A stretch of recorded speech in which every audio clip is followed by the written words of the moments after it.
Siempre recordemos que para un transformador que está a la intemperie, el mejor sistema de extinción es el sistema de agua fraccionada. Es lo más eficaz, es lo más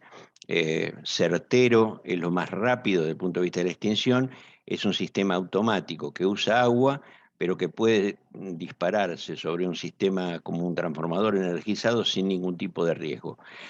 Además, nosotros tenemos la ventaja que en las centrales lo que nos sobra, lo que tenemos en cantidad, es agua, por lo tanto, el tiempo de funcionamiento puede ser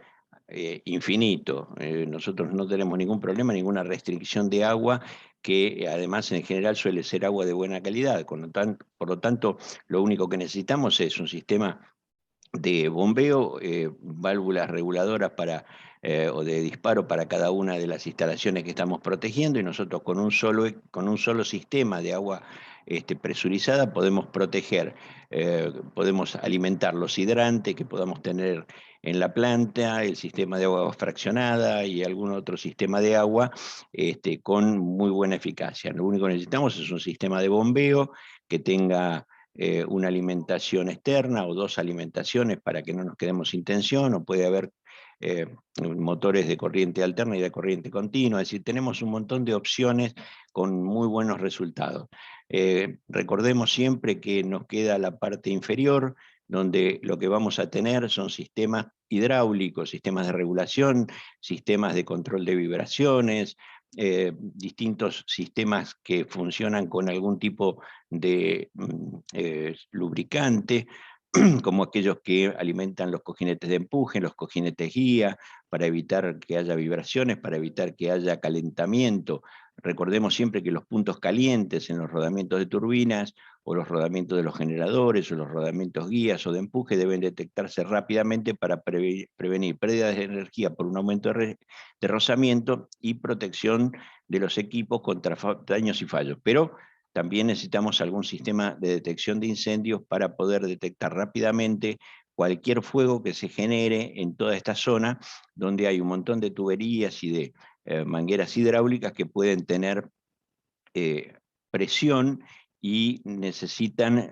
un control estricto. Aquí el riesgo grande es que alguno de estos elementos que conducen aceite a alta presión eh, pudieran tener alguna fuga, y esa fuga, al ser a presión, suele atomizarse, forma como una niebla, un aerosol que está en el aire, y ante la presencia de cualquier punto caliente, podría prenderse. Es importante que haya un monitoreo constante de la temperatura en estas zonas, combinada con alarmas antiincendio, para reforzar la seguridad de la central. Estos sistemas tienen partes eléctricas, partes electrónicas, partes hidráulicas, partes mecánicas, o sea, hay muchos conjuntos de distinta naturaleza que tienen la posibilidad de falla, y esa falla puede terminar en un incendio, y ese incendio se da en un lugar que es de difícil acceso. Por lo tanto, estos son elementos que nosotros tenemos que buscar la forma de controlarlos, no solamente desde el punto de vista del mantenimiento, sino de una detección rápida para una intervención rápida en caso de incendio. Otro elemento que nosotros tenemos que tener en cuenta en el caso del diseño de una central es la protección estructural, para lo cual se va a un sistema que se llama el sellado. El sellado se da en todo lo que es el cableado. En una central hidroeléctrica, así como en una central térmica, nosotros vamos a tener infinidad de kilómetros de cables por todos lados. Esos cables tienen el problema que van en túneles. Estos túneles pueden estar repartidos por toda la central, podemos tener 500 o 1000 metros antes de llegar a un lugar como esto, y entonces es importante que si se produjera un fuego, más allá de que podamos extinguirlo, no se propague rápidamente. Por lo tanto, todo lo que son pasos de cables en las salas de control, en los túneles de cables, en los lugares donde haya cableado eléctrico, de potencia, de señalización, de transmisión de datos,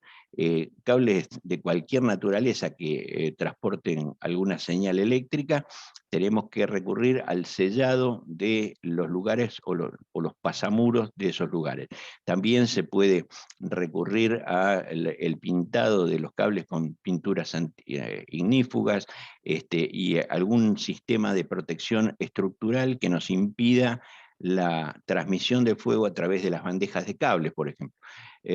Uno de los problemas que nos vamos a encontrar es que en una central hidroeléctrica hay kilómetros de estos pasajes y de galerías por donde van estos cableados, y entonces en esos lugares lo que vamos a encontrar son condiciones de suciedad, porque se acumula, hay polvo, hay humedad, puede haber ambientes corrosivos, puede haber en esos lugares cables de comando, de control y de potencia, los ambientes son sucios, polvorientos y corrosivos, puede haber un alto grado de humedad, hay áreas que son clasificadas como ATEX, donde hay gases o polvo, son espacios alejados de poca circulación,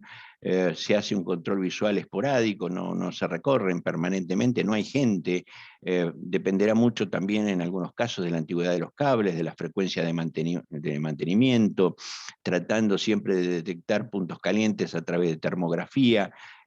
Hay riesgo de humos y gases de combustión si nosotros se nos prende fuego y tenemos que llegar a ese lugar, y es necesario que haya equipo antiincendio fijo o portátil según sea el riesgo que estamos protegiendo. Pero es importante que la red de cableado eléctrico en los lugares donde hay un pasamuros esté sellado de alguna manera, y para eso lo que se utilizan son sistemas de sellado